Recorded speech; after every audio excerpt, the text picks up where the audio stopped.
ఆంధ్రప్రదేశ్లో సేవల రంగంతో పాటు మ్యానుఫ్యాక్చరింగ్ రంగాల్ని అభివృద్ధి చేయడానికి కూటమి ప్రభుత్వం చర్యలు తీసుకుంటోంది.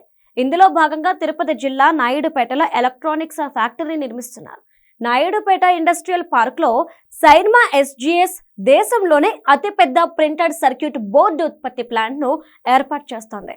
దక్షిణ కొరియాకు చెందిన షిన్ ఎప్ ఎలక్ట్రానిక్స్ భాగస్వామ్యంతో అత్యాధునిక టెక్నాలజీని రాష్ట్రానికి తీసుకొస్తున్నారు. ఈ కంపెనీ ద్వారా స్థానికంగా 1000 మందికి ఉద్యోగాలు వస్తాయి. రాష్ట్రంలోని అన్ని ప్రాంతాలను పారిశ్రామికంగా అభివృద్ధి చేయడానికి కూటమి ప్రభుత్వం ప్లాన్ చేస్తోంది. శ్రీకాకుళం నుంచి నాయుడుపేట వరకు, అమరావతి నుంచి అనంతపురం వరకు రాష్ట్ర వ్యాప్తంగా పరిశ్రమలను ఏర్పాటు చేస్తున్నారు. నాయుడుపేటలో నిర్మించబోతున్న ప్రింటెడ్ సర్క్యూట్ బోర్డు ఫ్యాక్టరీతో ఏపీ ఎలక్ట్రానిక్స్ హబ్గా మారనుంది.